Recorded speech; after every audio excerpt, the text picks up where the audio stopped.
Greetings,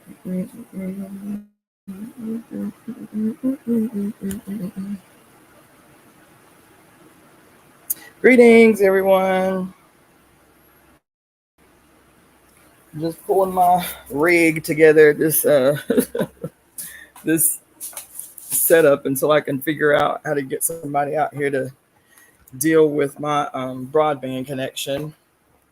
So just give me a second while I set up my phone so I can still broadcast from IG, and then we'll get started. So, let's see. Yes. So, how was your day? Hopefully, everything was cool.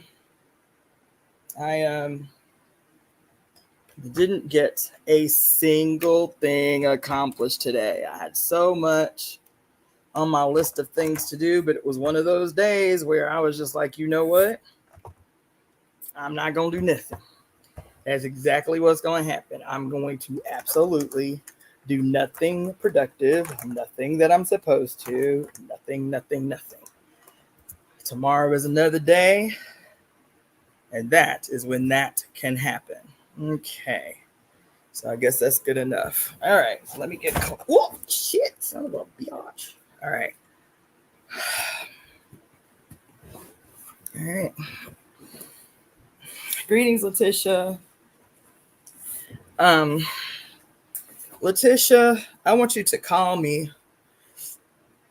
I haven't been the best about communication, but I want you to call me after this. Did you get the email, Letitia? I sent you an email last night from your pool.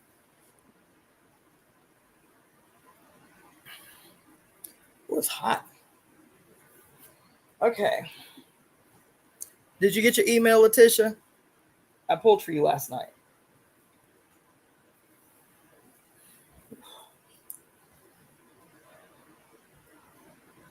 Greetings, those tuning in from IG. My name is Cassandra Floyd. I am also known as the Daughter of the Fates, founder of the Temple of Evolutionary Emergence. Mo Will, thank you for joining. Letitia, was it helpful? Did it address what you needed it to address? Okay. Mo Will, thank you so much for tuning in. I'm glad you're listening to the Great Cosmic Mother. It is game changer. Man, it's hot. It's like every day. This weather is changing. Anyway, so today I am picking up, for those of you who've been diligently joining, the reading of Pure Lust, Elemental Feminist Philosophy by Mary Daly. Pure Lust, Elemental Feminist Philosophy by Mary Daly. I'm going to pick up reading this book today. But I want to talk to you about something. I should have gotten water before I sat down. But I wanted to talk to you guys about something. I've been telling you for the last week, I need to get some water. I'm feeling lightheaded. Just give me a second. I need to get some water.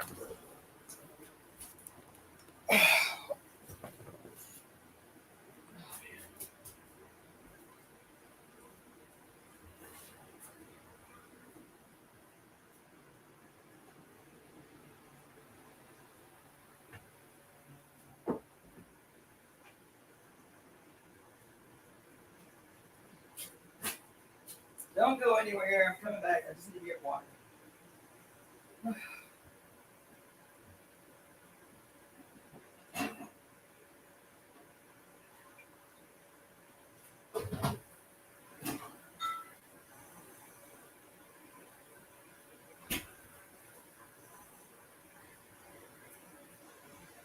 Yeah. So I've been telling you guys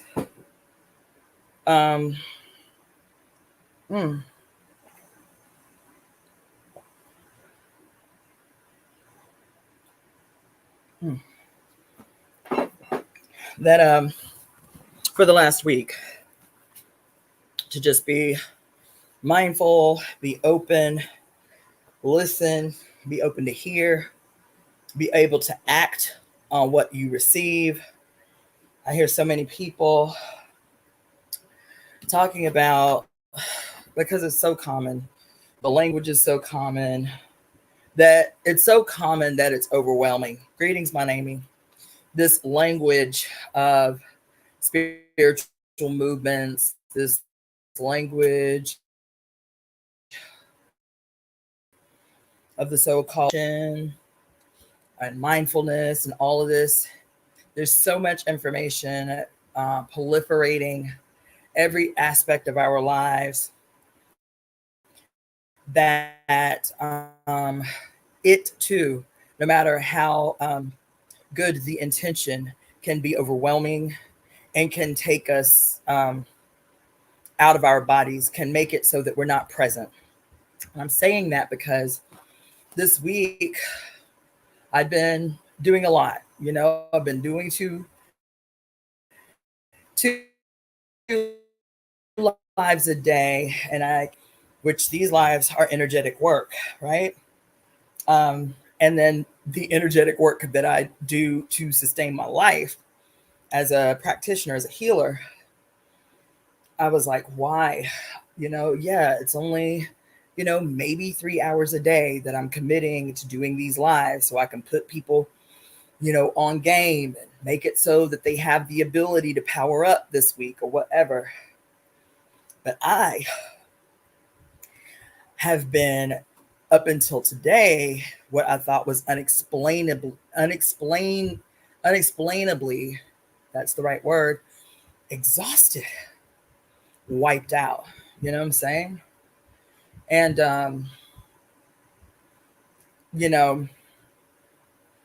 I want to talk to you about, whew, I don't know why I'm so winded. Let me turn on my AC. It's hot, but it's not that hot, but I'm just feeling kind of overwhelmed a little bit. And I'm going to tell you why. It's not for no reason. I'm going to tell you why.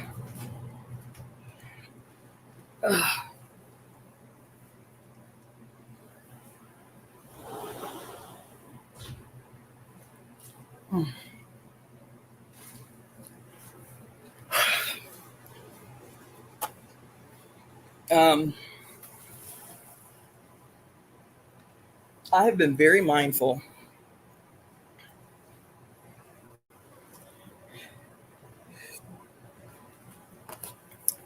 Moil, if I'm pronouncing that right. I agree, and I am well aware. And I'm also, and I try to, walk a pretty even line about what I need personally and how I show up for others. I try to be a lot more mindful of that now than I ever have been. I've been doing healing work for a very long time, since 2001 officially, but I have kids. So since I became a mother, really, in 1996, and the stepmother in 2008. So back then, there was no mindfulness. There was no room for me to think about my needs, to think about my desires. Yeah, I pretty much functionally lived on autopilot for the better part of my adult life. So since I've been living alone,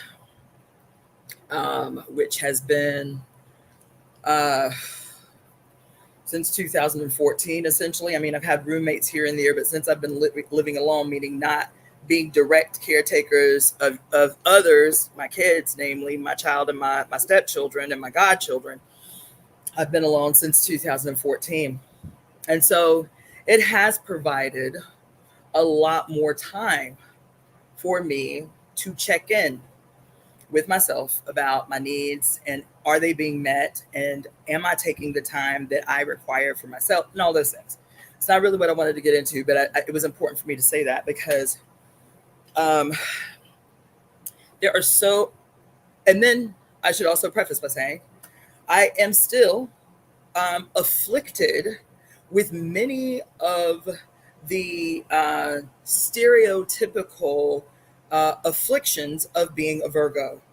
I have to be checking constantly um, my uh, my tendency to be harshly self-critical and harshly judging, and also that directly in my comparison of where I am in my life as comparison to others, right?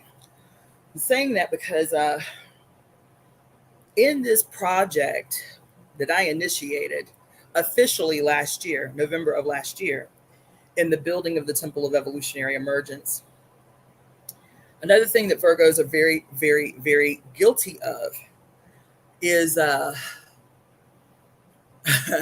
we're the master analysts, right? We are master analysts. So in so much that's why we're so good at projects and creating routines and regimens and plugging people in and seeing the missing places and all of that shit, right?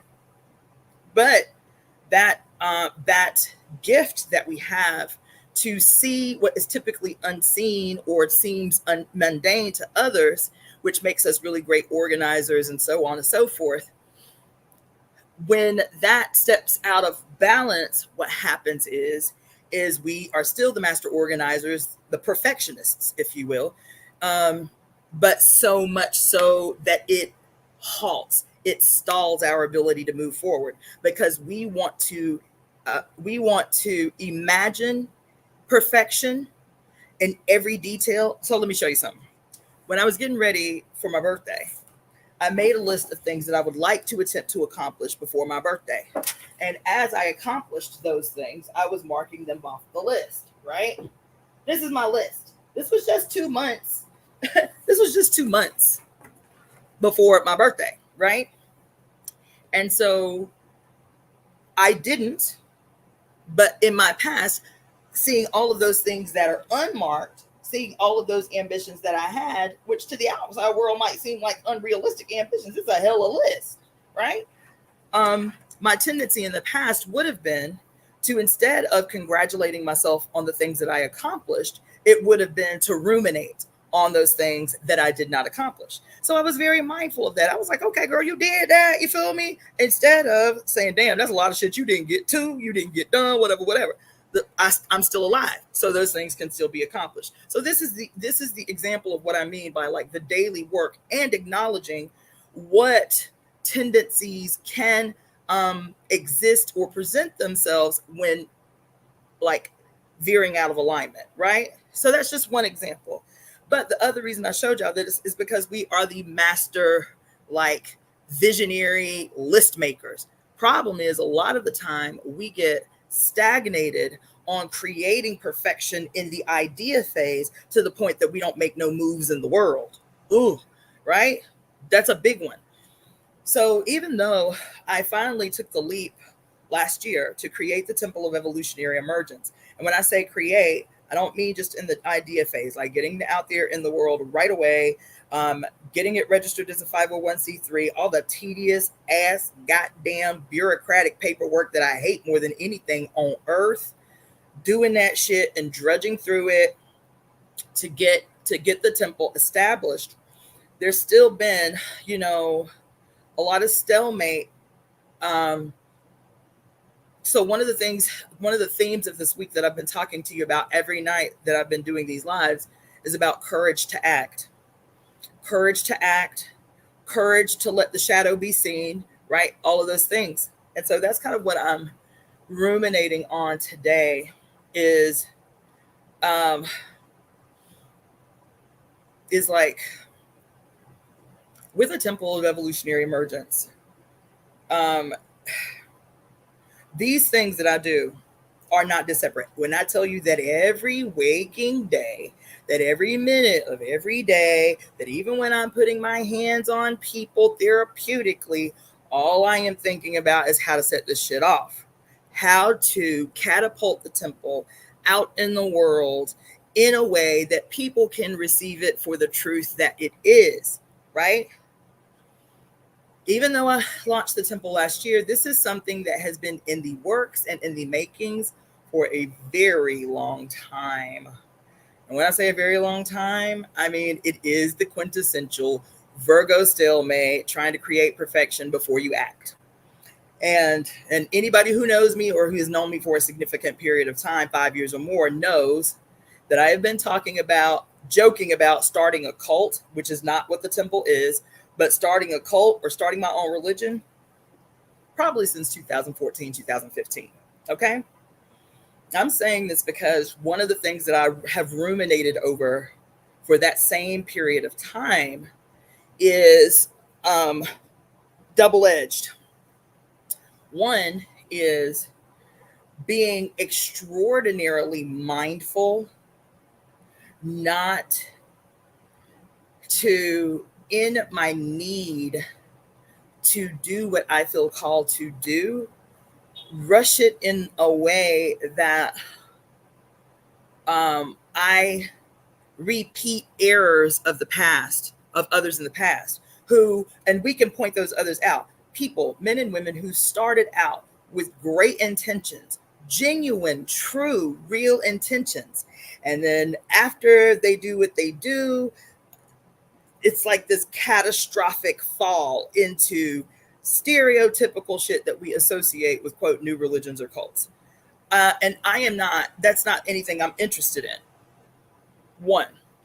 So I had never understood why, as a young person, before I became a political activist, before I became an atheist, before I became a practitioner of EFI, when I'm talking about a young person, 19 to 24 years old, I was obsessed with cults, trying to understand cults, research cults, and I was obsessed with serial killers, trying to understand serial killers, what makes a person become this kind of entity, those two things. And so once I left the party and started my journey as a devotee of Ifa and started experiencing things that were eerily similar, even though I believed in Ifa, this tendency that exists for people to be in the world essentially with good intentions and then to become the mirror antagonistic image of their self before they made this trek, right?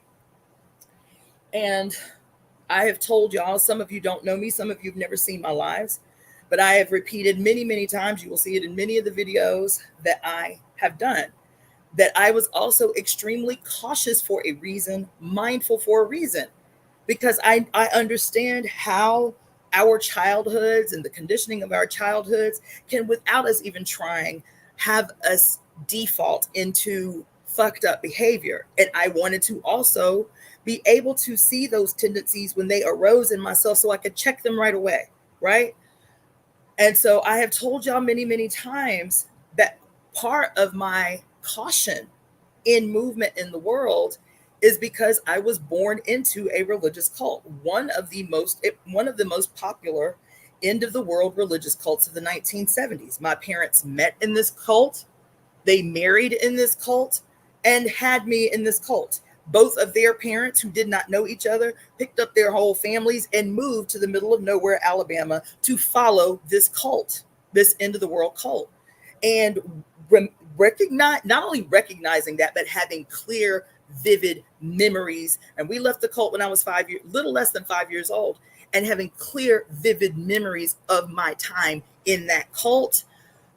It's one of the things that has contributed to me being hyper vigilant and hyper cautious about how I put myself out in the world, and what the language that I am using to express what I see the world having the potential to become, without it descending into culty, cliquish behavior, because I am hostily, violently against it. Okay.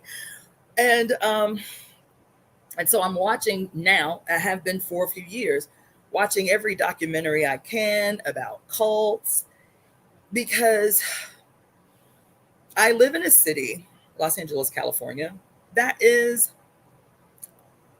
one of the things that it is known for, is attracting people who start religious movements, political movements, and cults, and serial killers. There have been more serial killers in the city of Los Angeles than anywhere else in this country. There have been more cults in the city than anywhere else in this country. There have been, all this, like, Los Angeles is it. So being mindful of that. I'm getting to a point, because even though I call this institution the Temple of Evolutionary Emergence, which alludes to, because of the temple, which alludes to an image of a, quote, religious institution, I hesitate when people ask me, what is the Temple of Evolutionary Emergence? Because we are registered as a religious nonprofit, a 501c3. Spirituality is at the center of what it is that we are moved by. But spirituality is not separate from our very material, real, lived experiences. Okay? So when I say that spirituality is at the center of this, and somebody asks me, well, what is the Temple of Evolutionary Emergence? It's not a building. We don't have a building. I'm sitting in my home. Every time we do ceremony, every time we do temple service. What I have been telling you guys from the beginning, those of you who have been with me and those of you who are new, is that the Temple of Evolutionary Emergence, to be just very blunt and rudimentary about it, is the uterus. The Temple of Evolutionary Emergence is the uterus. Now, the reason it is the Temple of Evolutionary Emergence is because every single solitary one of the 8 billion plus people on the planet emerged from one. The evolutionary part of it is that we went from abstraction, spirit, facelessness, abstraction, to consolidated will, matched with spirit, partnered with spirit, paired with spirit. You see? And that process germinated, if you will, in the temple, which is the uterus. And the temple has within it all of the elements through which life in the material form is necessary. Do you see? And the emergence part, that's the evolutionary part, is you are conceived. And from a single cell organism, you go through all of the phases of the entire evolutionary process of the billions of years that the planet has existed. In 9 months. In 9 months, you go through 6 billion years of the evolutionary stages. That happens in utero. From reptilian to amphibian to single cell, or you experience all of those evolutionary transformations within this 9 months in the ancestral primordial waters of your mother inside the temple. And then there is a moment where you alert her. It is the baby that initiates delivery, that initiates the contractions. The baby says to the mom, I'm ready, right?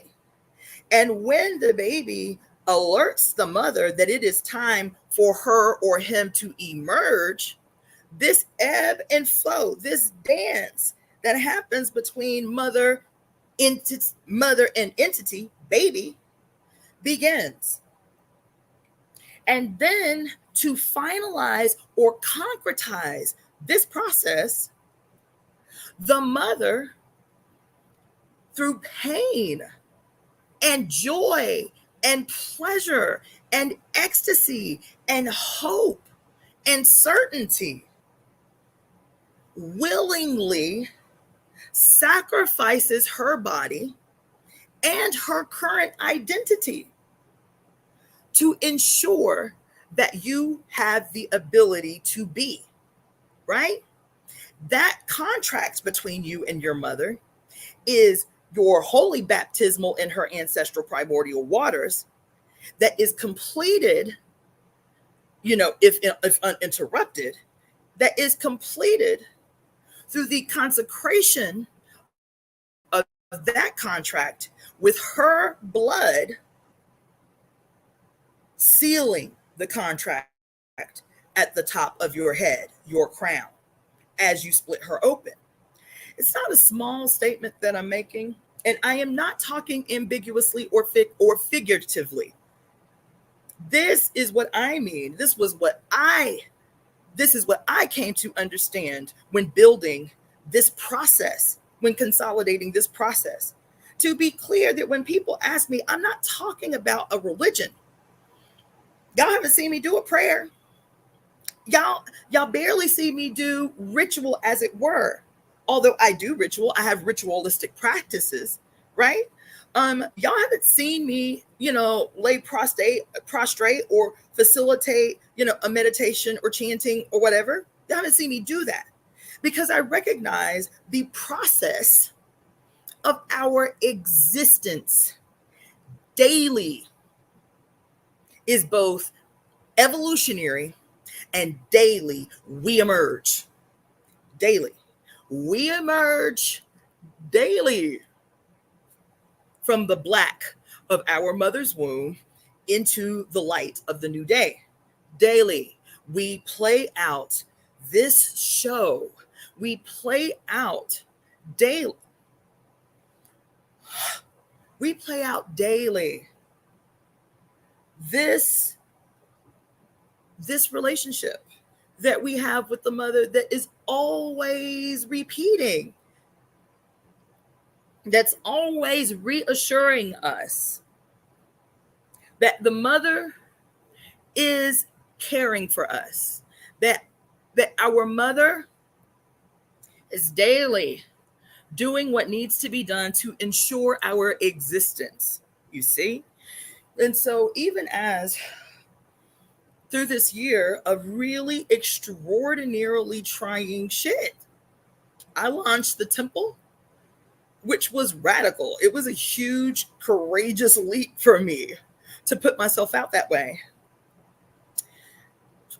Not even 2 months after we started the temple services, my mother gets a terrible diagnosis, and I have to check out for 2 months to try to show up in the best way possible while she is transitioning through this new stage in her own beingness. Then come home and try to recover from the gravity and magnitude of walking through that with her, while still maintaining a level of presence and a level of connectedness to this process and what has to be done to show up here with some type of regularity, right? And to still show up for the people who come directly to me to have me intervene in their life with my hands and with the knowledge that I have. It's important to say this because I've been talking to y'all all week about how deep this week was going to be, how the magnitude of this week, the amount of stops that would be taken by those that try to distract us, to keep us from hearing, really viscerally getting into who we are and who we are called to be in the very near future, and what that means in the real world. So I want to assure you of something. I think this is what I really wanted to get to before I really read, but it was on me and I had to.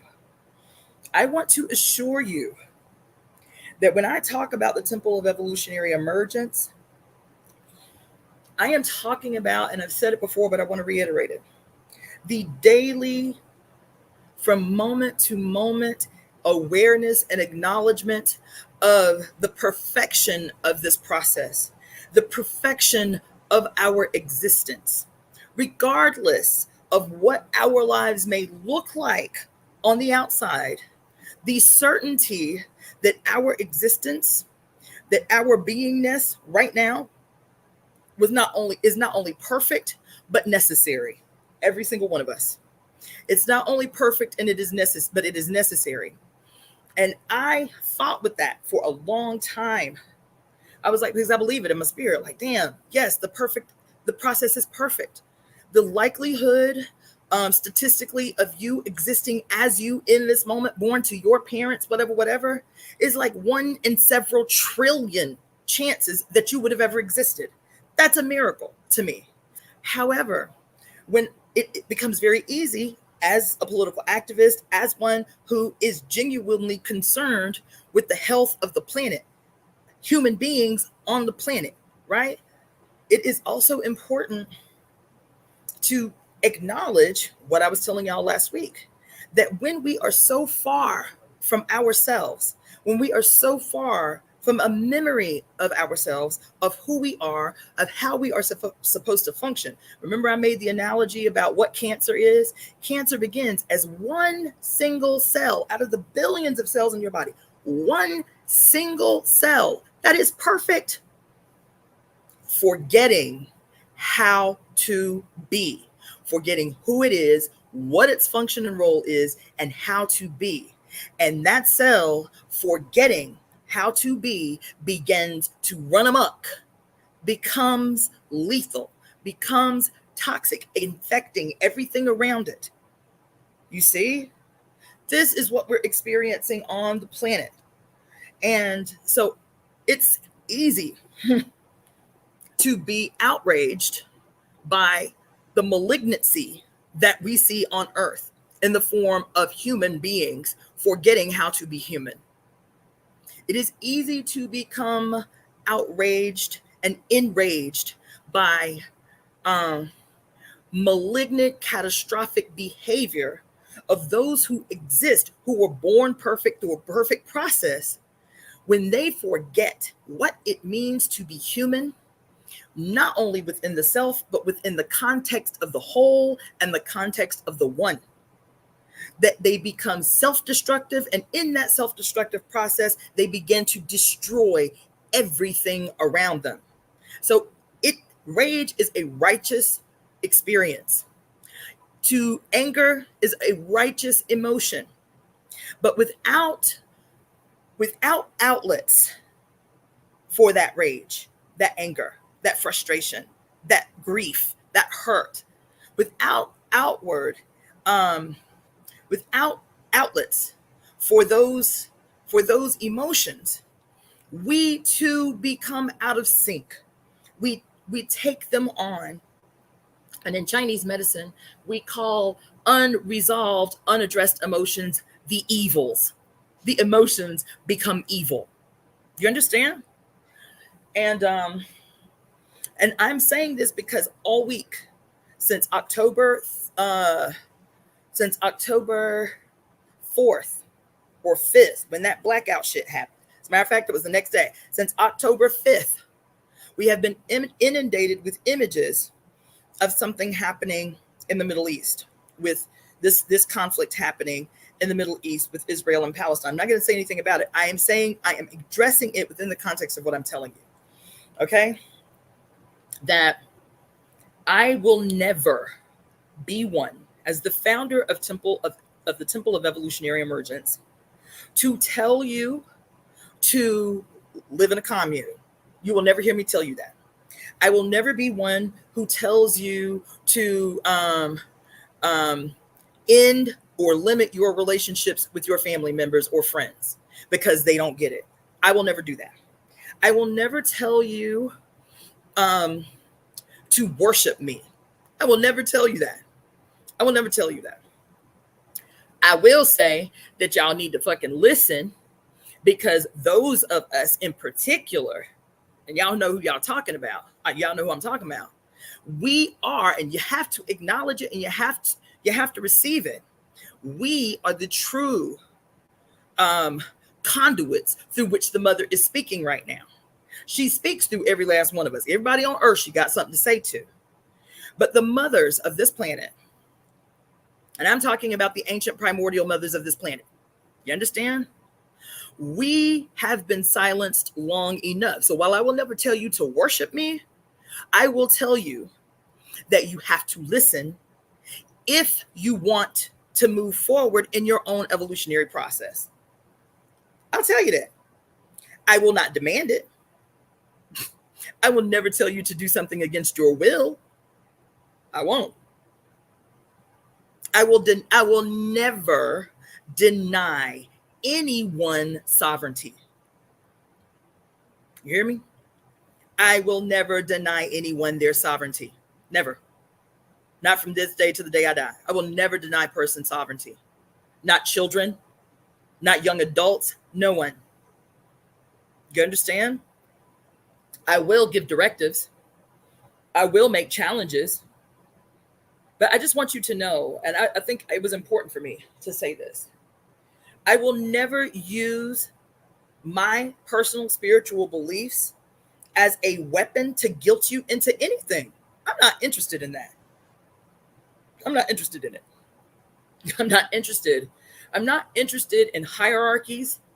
I'm not interested in exploitation of any kind. Not female exploitation, because look, baby, we've seen too many examples of women who become spiritual leaders and fall into the same patriarchal trap of oppressing others, of exploiting others. I'm not interested. And you'll never hear, when I ask you to support the Temple of Evolutionary Emergence, I can demonstrate for you exactly what that means in this moment. I will never be asking you to do anything that I would not expect of myself and do not actively do. When I have resources to give to organizations whose worldview I agree with and support, and I can't give labor to that organization, I give resources. So I'm not asking you to do anything that I don't actively already do. And all y'all got to do is look at my history to know that that's true, right? It's important because I already understand and I already know and see what will happen.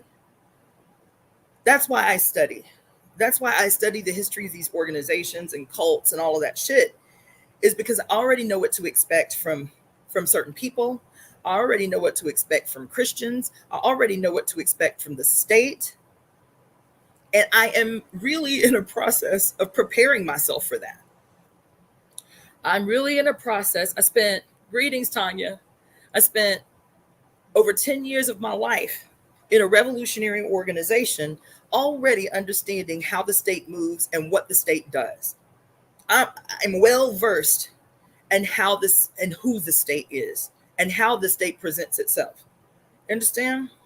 And when I come out here and I tell you that the Temple of Evolutionary Emergence, we are all members of. Everybody on the whole planet is a member of the Temple of Evolutionary Emergence. Everybody.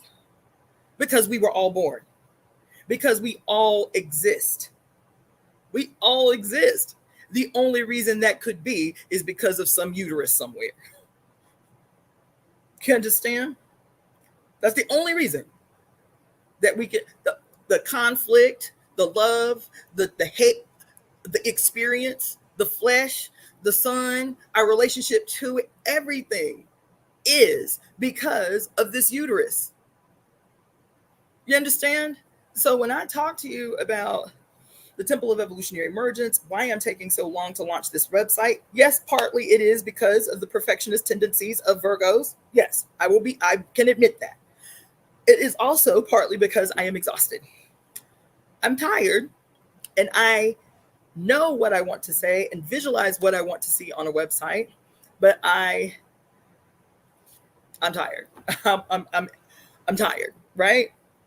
I'm still trying to free up a kind of space that can have me meticulously pay attention to the launching of the website so that what I see in my mind's eye can be made real visually on a website. People are like, just do something and say it's under construction. I'm like, yeah, but my Virgo Capricorn shit will not let me do that. So I ask for patience.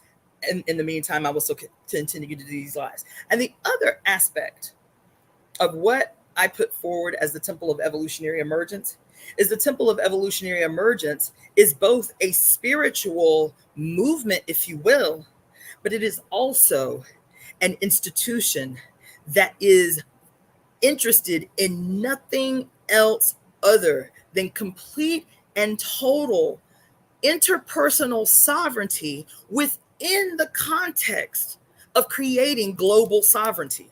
It is also a political idea. It is also an economic idea. It is also a health idea.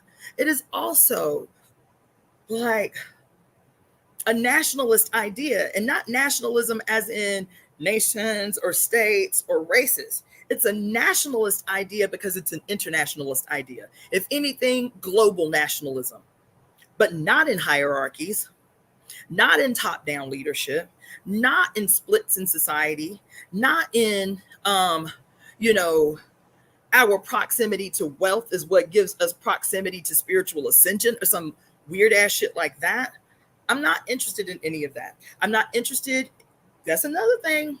I'm not interested in ritualism in as a way to set ourselves apart from or above anyone else. So costumes and outfits and, the agreeing on apparel, these are things I've debated about a long time, that make us stand out as something, different and better and special, because I've experienced it in Black Power organizing groups. I've experienced it in cultural traditions and religions. I've experienced what starts out as good intentions and quickly descend into what do we call it in the movement? This kind of petty, for those of you who are into like socialist language, petty bourgeois cliquism.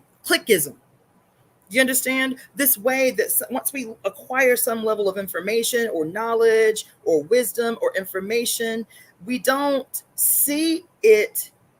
It becomes transformed into something that sets us apart from, them other folks. They ain't there yet. Poor them. Poor tink tink. You feel me? Poor them. You understand? I'm better. That's the internal narrative. So I am very mindful that I'm not interested in guilting people. I am not interested in less thanning people. I'm not interested in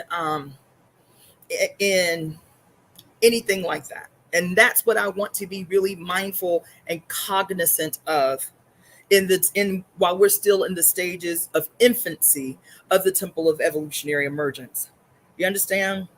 I am only interested in sovereignty, and within the context of sovereignty spiritually, us having the ability to become our best possible selves on the terms that we set based on our own heart's desires and how we see ourselves in the world, and what that relationship has to do with how we feel we've been called in the world. That's it. I just want us to be our best selves, and our best selves would not allow for oppression. Our best selves would not allow for exploitation. Our best selves would not see the suffering of others as some kind of fucking karma that they incurred in a past life or some shit. So I had to say that. And I had to say that because not only cults, I have been so frustrated for the last few years in particular about what I am experiencing as spiritual movements in the city and in the world, but in the city in particular, because it's sharper here. I've been really frustrated by what I have been experiencing as spirituality, even traditionalism, traditional culture, and the various ways that displays itself in this city. And I have taken part in various types of those movements and expressions just to see what it is that exists out here, and have found myself more often frustrated and confused by what I was experiencing. And today I sat in this apartment. I didn't leave all day today. I didn't even walk out to take my trash. I haven't gone outside all day today, and was feeling extremely burdened. Like I'm telling you, when I first started talking to you guys, I felt really like lightheaded and like weighed down. And in articulating these things, I am clear about what is happening within the context of what I've been telling y'all is happening all weekend, to be mindful of it, to pay attention to it. I haven't had the TV on. I've been deliberately in the quiet all day because I woke up feeling this extreme sense of heaviness and burden that I couldn't quite put my finger on. And, you know, so much is happening and so much is fighting for our attention. So many malevolent energies and entities and people are fighting for our energy, fighting for our attention, fighting to keep us from what we all feel. We all feel something big, something deep, like we're on the precipice of something enormous. And because we are conditioned to be fearful of the future and fearful of change, we distract ourselves, we listen to the distractions, because we've always been told, at least for the last 130 years, that the future is synonymous with bad, that the future is synonymous with evil, the future is synonymous with catastrophic endings. The future is synonymous with revelations and apocalypse and Armageddon and all of this shit. All distractions from a future that is a gift, from a future that is an evolutionary leap forward. That's why the Christian church hates evolution so much, because evolution always exposes the criminality of religion in general, whatever it is. It always exposes. That's why they're so hogtied to tradition. We've always done it this way. We've always done it this way. We've always done it this way. Because evolution challenges why you've always done it that way. Why haven't you evolved? Why you always do it that way? Things have changed, so you must change, right? And I'm telling you, these things that are being put forward in your life as distractions, as fear-mongering tactics, are to win you straight back to fear and panic and uncertainty, and that is all centered around fighting like hell to prevent evolution. And the burden that we feel in our flesh, the burden that we feel in our spirit, this chronic tiredness, this chronic exhaustion is not only our spirit, baby. We're not spiritually burdened. Our flesh is burdened with bullshit, y'all. Our flesh wants to rebel so bad. Our flesh wants revolution so bad because our spirit wants it. And when everything around us is conditioning us to fear change, that when things change, it's got to be bad, right? That when we're comfortable, even if we're not where we want to be, if we're comfortable, I'd rather this than the unknown. I'd rather this than the future. You feel me? And so when I woke up today, burdened, instead of trying to make myself, quote, carry out tasks, and I had a list of them to do today, and to clean my apartment like I've been telling y'all all week, to, do ceremony, I've been telling y'all all week, me being burdened was the ceremony, baby. Me sitting in that burden feeling is the ceremony. It is the ritual. Me honoring what I was feeling and not attempting to distract myself from it by getting on Facebook or watching the TV or turning on music to distract myself, that was the ceremony today.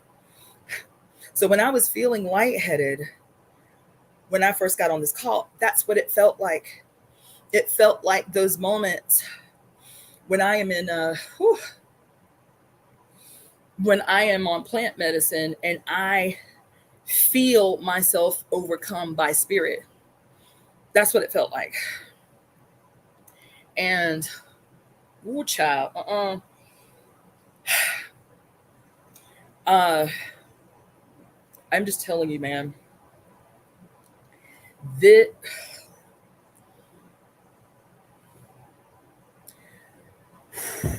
I'm telling you, The question of courage, the question of audacity, the question of uh, all of those things being led by genuine expressions of love that we've probably never even experienced. It's easy for me to imagine that in the advent of the worst crimes that have existed in the history of humanity, that it has been impossible for any of us to even experience, to even imagine what love feels like in a world without exploitation, in a world without oppression, in a world without suffering. Can we even imagine what love looks like without fear, where fear cannot even exist because perfect trust is what reigns on the planet? And perfect trust reigns because everybody unites with our interpersonal sovereignty. Everybody respects and recognizes our right to exist sovereign as an entity within the collective group of the one, the collective body of the one. I don't even think the closest thing that I can imagine to what that love feels like is for my daughter, for my grandchildren, for my sister, for my mother, for the female entities directly around me. It's the only thing that I can imagine. And even then, I know that that love looks different if we were not constantly having to struggle against oppression, struggle against exploitation, struggle against exhaustion, spiritual exhaustion, struggle against ideologies constantly bombarding our brains with images and ideas that we are valueless, that we have to prove our worth to exist, our right to be, our right to be loved, our right to exist on our own terms. We're constantly, and then because of the burden and the weight of that, our children feel the burden and weight of that on us. So I know that even my feelings of love for my daughter, my grandchildren, my mother, my sister would look radically different if all of that noise was removed from the picture, if I was relaxed and well rested and able to fully love. And this is the future that can exist. And that's why they are fighting so hard to prevent it. Because in a world where love can truly thrive and blossom and flourish, they have no power. It's impossible for exploitation to exist in that world. It's impossible for oppression to exist in that world. It is impossible to have hierarchies that justify the accumulation of wealth by the very few at the expense and as a consequence of the extraction of the ability for the rest of us to exist. See, they feel power in a way that prevents love. And and I'm telling you that we just have to pay attention. We have to be quiet. We have to be silent.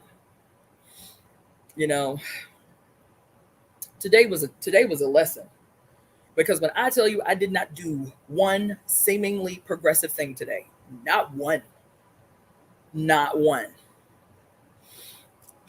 I didn't even go check my mail.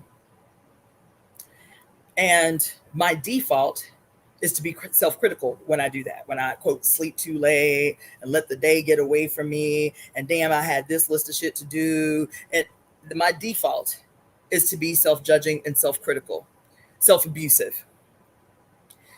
But today I did not feel that.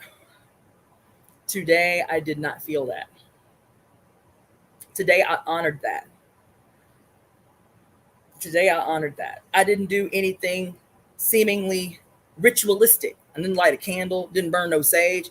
When I tell you, I literally got dressed. I ate once. I drank water. I had a bowel movement. And I didn't make any jewelry, didn't fill any orders, didn't find a way to make myself busy. I have literally either been in my bed or sitting on this couch until time to do this live. I actually contemplated not doing the lives today. But this medium that you and I have been using in our time together for the last almost 3 years since I started teaching the workshops on America's Pluto Returns, this medium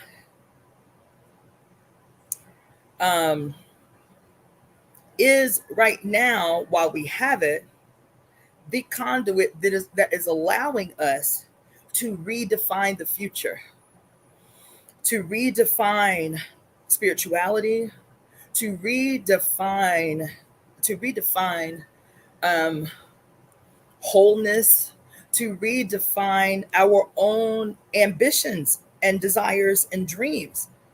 Are our dreams and desires and ambitions the same as they were 3 years ago, the same as they were 5 years ago? And can we be honest enough to say that I don't have those same dreams and ambitions, and I'm not going to fight out of ego for those ambitions that I had? They were ideas that I had, and that time has passed because the time has changed. And this is where I am now. What can I revisit of my past, because there's lessons all the way through it, without being emotionally attached to the experiences themselves? What can I glean from what I am experiencing in my surroundings without being emotionally charged by what I am seeing and what I am witnessing? How can I be the observer of the world without being emotionally bound in a negative way to that? How can I extract those things that are happening in the world that can contribute to the future I am actively working to make real? You understand? And I am reminded of this passage that I read to y'all last night when I was doing the late night readings from the ritual that I was giving y'all about what's her name? Ngame, the goddess Ngame. Let me see if I can find it. Yeah, here it is. And there was one specific passage that stood out to me last night. I'm telling y'all about the ritual, but when I read this passage last night, I was like, yes, the profound in simplicity. The passage is about,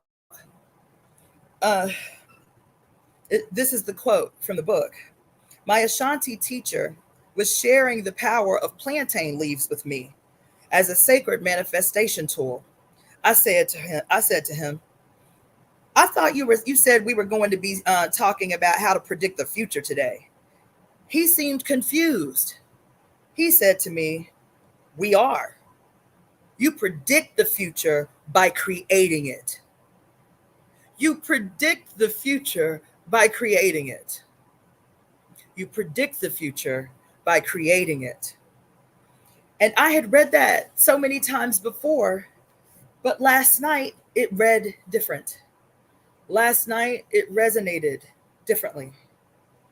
And I am certain that it resonated differently last night because of the historical context and the period that we're in.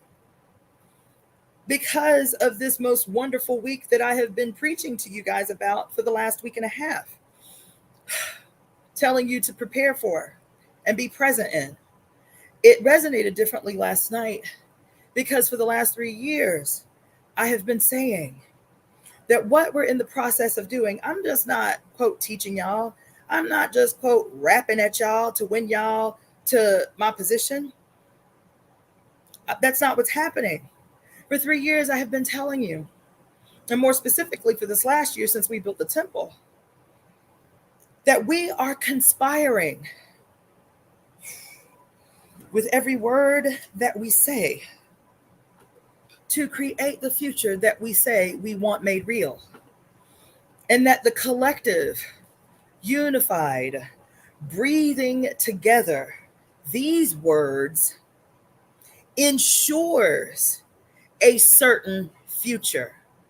You see? You predict the future by creating it. With every word, we are creating that future. Because I know those of you who are listening, it's not just the words are important. But I know with every last one of you, there is action attached to these words. For every one of you, I know there is action, guaranteeing, ensuring. That's the pipes that keeps coming up in our reads together. I started doing live readings, a little over a week ago. And every single reading that I do, 1, 2, 3, 4, 5 pipe cards come up. Why?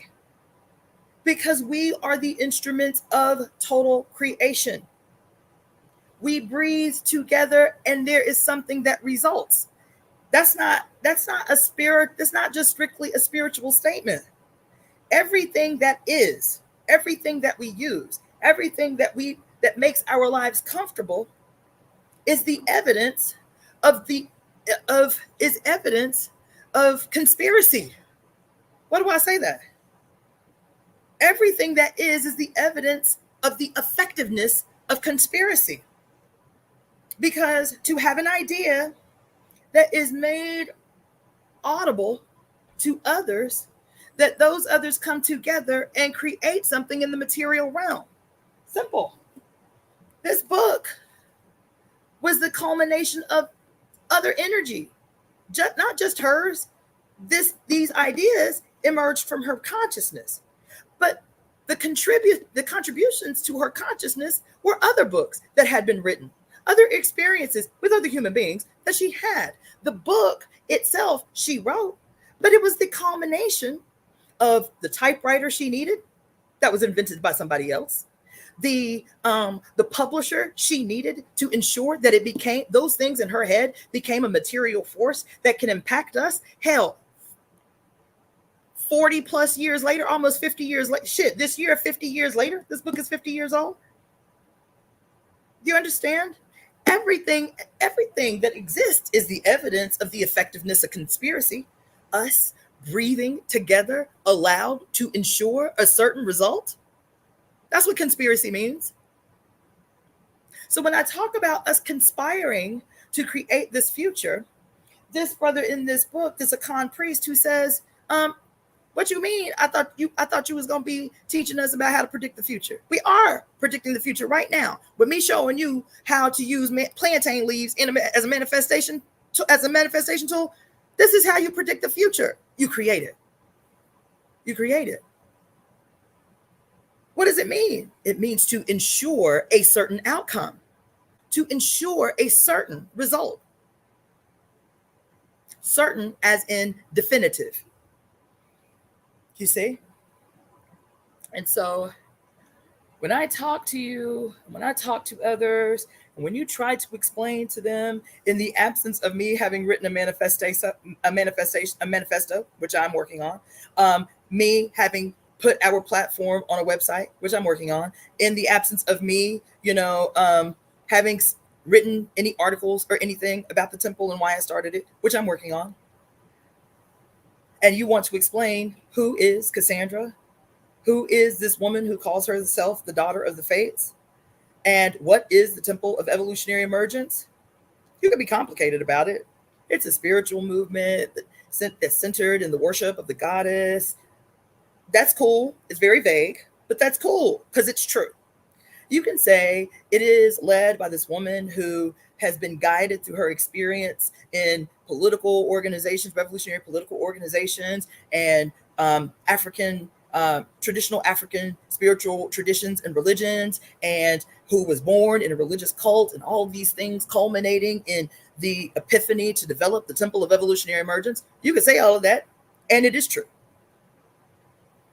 You can be as simplistic as I was at the beginning of this in saying that the temple, I want to be clear, that the Temple of Evolutionary Emergence is a physical manifestation called the uterus that ensures our existence. It ensures our continued existence, the uterus. It ensures that when the greater body of the one, the great black primordial abyss, wants to have another very special and peculiar physical experience, it has set up through this extraordinary design a process that allows itself in the vast uh, ambiguity of the one to be focused and manifest in condensed form through the emergent evolutionary process to become a material force that is equal to that of the pipe, of the wand, of the tarot. The uterus is the temple of evolutionary emergence. The majesty of this living fleshly portal through which the universe can will itself to exist in the material realm is the temple of evolutionary emergence. That's what it is. You don't have to agree. It still is what it is. And that's not just a spiritual statement. It is a biological statement. It is a scientific statement. It is a traditional statement. I call it the temple of evolutionary emergence. The Chinese, 6,000 years ago, called it the lower palace. The palace that receives and gives. You understand? So, in the absence of these things that I know we need, I recognize we need them. Okay? I recognize we need them. I recognize we need a website. I recognize I need to be writing. I recognize that I need, to create bylaws and, publish our mission statement and all of those bureaucratic things that I know I cannot avoid. But in the meantime, I thought it was important for me to be clear about who I am, what gives me the right, the authority, the audacity to attempt a project of this magnitude, what the background that gave rise to that is, why this process, who am I to be attempting to set a course for us that you can set the terms for how you participate in that course. I want to be clear. I'm not trying to be your guru. Because when I did that post a few months ago, no more gurus, no more yogis, no more preachers, no more leaders, no more none of that shit. I was not excluding me. I am not trying to be a guru. I am trying to be an obedient, willing participant in the evolution of the world. I am trying to align all the time my desires, my ambitions, my dreams, my behavior, my actions in the world with what the mother has called on me to do that is in conjunction with her will, her ambitions, her needs, to reemerge on this planet and to once and for all make right what has been made ill. That's all. That's all. And whatever mediums I can use to do that, I will. Whether it's me practicing medicine, whether it's me talking to you on lives, whether it's me doing readings for you, whether it's me playing these instruments, whether it's me singing again, whether it's me having sex or becoming a producer of high quality, high vibratory, spiritual, ecstatic, sexy pornography. You understand? Whatever it is, the primary motivation for me, and I'm promising you this is not no shit. I'm running off my dome, off some bullshit. I was clear so long ago, man, and it's why I haven't been able to maintain a successful partnership, is because I make clear to every partner I have been with. I want you to know who I am. All I fucking care about, and everything else that I care about is within the context of this. All I care about is seeing the world made well, And then every relationship, every partnership, everything that I do falls within the scope of that one thing. It's the only thing I give a fuck about, is seeing the world made well. If it's not me, my offspring, allowing them to experience a future that they can know confidently and say confidently, my grandma helped do that. My grandma, this world that we live in, this exciting new existence that we all have the benefit of being in, my grandma did that. My grandma helped with that. This is the role she played in how we live right now. Even if I don't see it, it's all I care about. It's all I care about. So my spirit will never allow me. My spirit, my flesh will never allow me to betray you. It won't. It won't. And that is one thing that I can make as a promise. My spirit, my flesh will never allow me to subdue you, to belittle you, to harm you, to exploit you, to mislead you, to none of that. None of it. You get in where you fit in. You create for yourself from a place of sovereignty how you want to participate, if you want to participate. This is the guarantee that I make. Okay?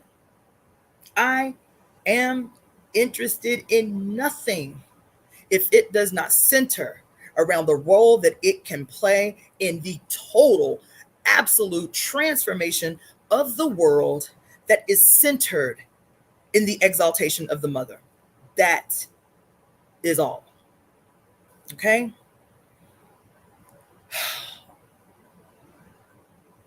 I am so wildly, inexplicably grateful for this moment.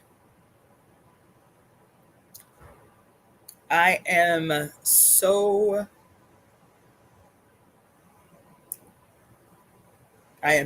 grateful for this moment. I was going to get on here out of routine and commitment and read this book. I may still later. I may not. I may reserve it till tomorrow. But out of this commitment that I made to read this book every day, and the book is extraordinary. It's timely. You feel me? But I was sitting here in the quiet and I was like, oh man, it's already 5 o'clock. Let me get on here and read this book. And I got on here, lightheaded, overwhelmed. And as soon as I started talking, it wasn't exhaustion. The overwhelm is exactly what I've experienced before when I was in ceremony, when I was in the sweat lodge, when I was, when I was eating mushrooms, when I was fasting, when I was deliberately in ceremony, when I was deliberately in ceremony, and spirit came to me, came through me. But the beauty of this moment is that I was not deliberate. I was just being, and the same thing happened. I was just relaxed and restful and sleeping and saying the commitments that I made for myself today, they can wait until tomorrow. And just being. And the same sense of overwhelm and breathlessness and heat flooding me. I was like, dang, how did it just get hot like this? I did not have to seek. I did not have to be deliberate in ceremonial repetitions for her to come to me and say something has to be said to you today. Something has to be said to you today. So even as I've been telling you about rituals that you can take advantage of this week, especially tomorrow and Saturday, I am not reneging on those. I will be participating in 1 or 2 rituals this weekend. Even as I have been doing readings for you to try to give you and encouraging you to get readings through others or those you trust or through me, whatever. Even as I've been encouraging you to get readings because they do help us. Readings are necessary. Oracles are important. Divination is important because it's one of the things that helps us get clarity within the context of this noise and these distractions. It's necessary, as I stated before, to help us see the freeway signs on the road to destination that is unclear. We can only see 6 feet in front of our car, but we keep driving straight ahead into the dark because we're certain. Because every now and again, we'll see a street sign that says 500 miles to your destination, 300 miles to your destination. Oracles and divination do that. They provide that for us. They provide the clarity. They provide the certainty. Yeah, I am on the right track. Yeah, this is what I need to focus on in this moment. This is a really wonderful time, these next few days, these next 4 or 5 days, to get readings. The next 48 hours in particular are really an extraordinary time to get readings, an extraordinary time to honor the mothers, an extraordinary time to do what I did today, to absolutely 100% for 124-hour a day, not allow yourself to be distracted by anything. So I guess that is the word for today. So I will not be picking up Pure Lust today. And truth be told, because the next 48 hours are so big and there's so much going on, so much that I have planned, I think I'm going to skip the 5 o'clock reading tomorrow as well. Today I didn't skip it. It just substituted it for this message that came through me today. But tomorrow I think I'm going to not do the 5 o'clock reading. I will still commit to do the 9:36 live tarot readings tomorrow night. I'll still commit to doing the 9:36 tarot reads tonight. So get your money ready. You can ask up to 3 questions per person tonight. They're $11 a question, and I can either pull for you from the I Ching or from the Medicine Woman Guidebook deck, the tarot deck. So get your money together, tell your friends, share that I'm going to be doing this reading tonight. Somebody will be fed from what comes through this evening. Somebody will be on the direction to wellness or repaired relationship, or, somebody will be made right, or at least headed in the direction of right through what comes through this evening. So tonight at 9:36, I will be doing the live tarot reading and I Ching readings. Tomorrow night, I will commit to that as well. Saturday morning, early, very early, well, early my time. It'll be later in the day for the rest of you guys. But at 8:30 Saturday morning, I will be at Griffith Observatory on the top of Hollywood Hills Mountain, Saturday morning at 8:30 to facilitate our weekly service of the Temple of Evolutionary Emergence. 8:30 on Saturday. I will be doing that. If you want to join me at Griffith Observatory, I will be there on the front lawn. I'm thinking what we'll do is do temple in front of that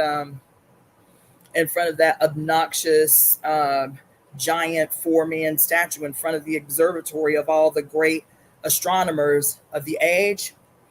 We will be conducting temple service from there. If you are in the greater Los Angeles area and you want to participate, that's where we will be at 8:30 a.m. Pacific Standard Time. We will also be live casting it.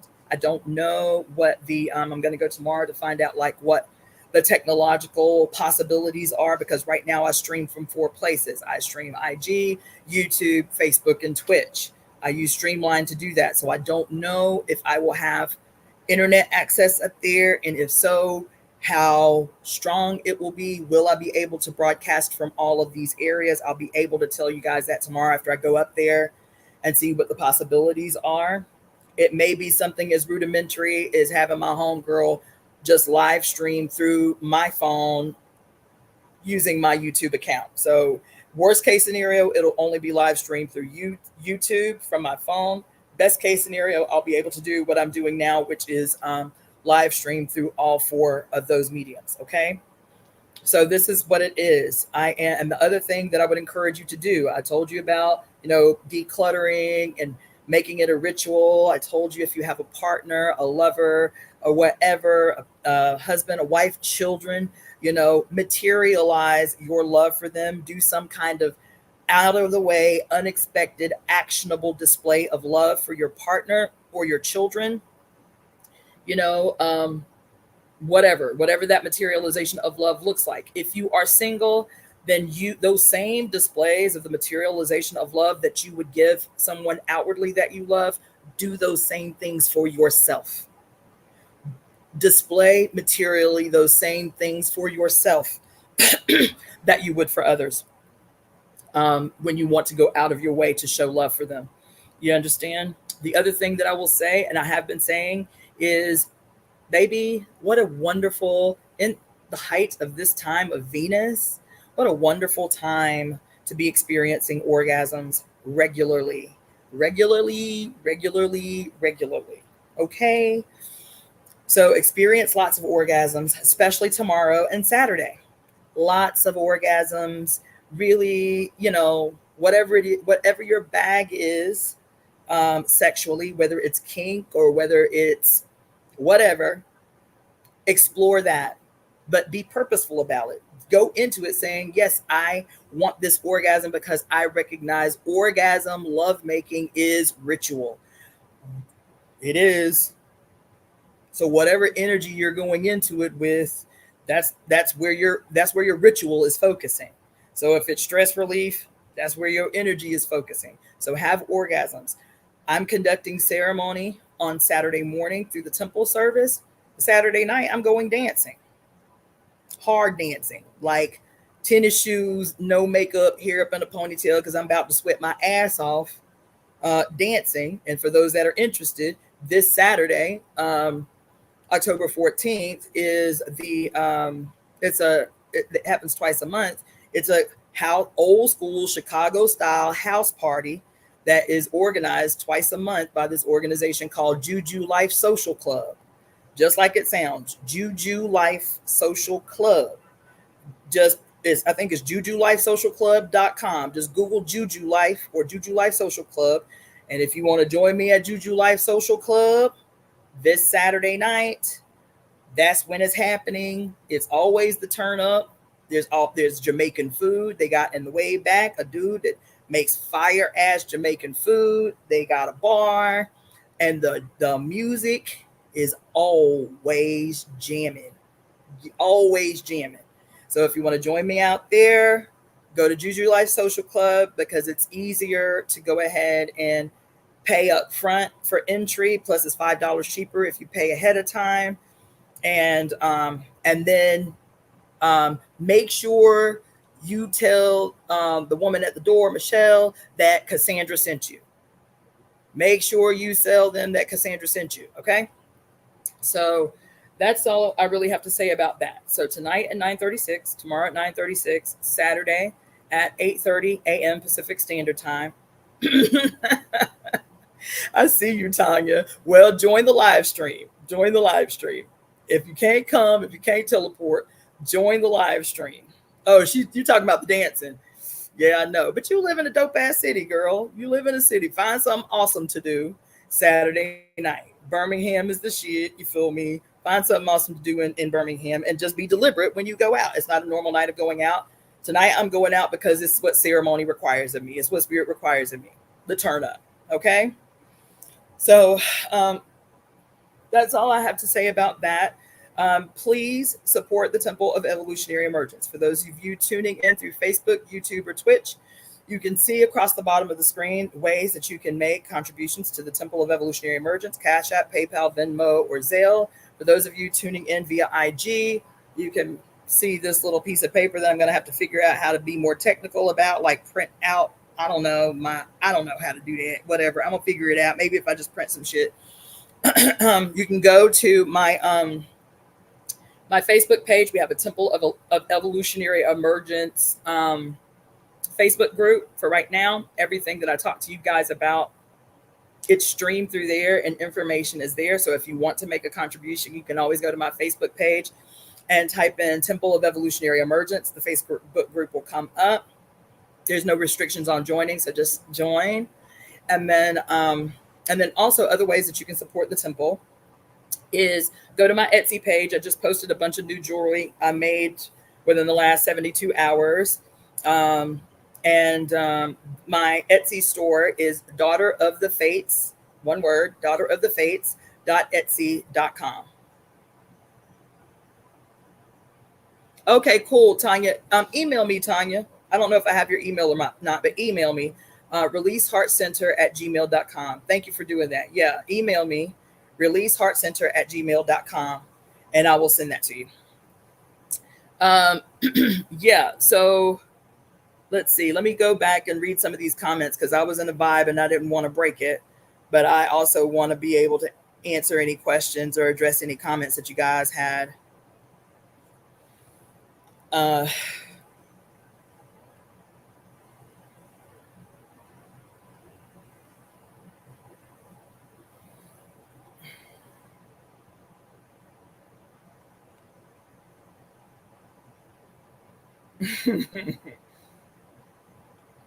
Mo Will, I'm so glad you're here. I'm so glad. Thank you for your comments. I can see you. You feel exactly where I'm coming from. She's a fellow Virgo. Child, the affliction is deep. Like that's a daily chore. Um, okay, Letitia's son is a Virgo. Mm-hmm.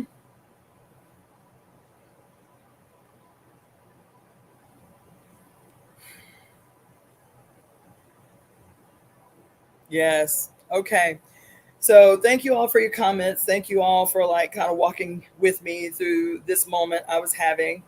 It was necessary, at least for me. I mean, hopefully you were fed by the intervention, but I just wanted to one give some clarity about what it is I'm talking about when I talk to you, whether I'm reading the book or whatever, that everything that I'm doing is tied to the building of the Temple of Evolutionary Emergence as an institution.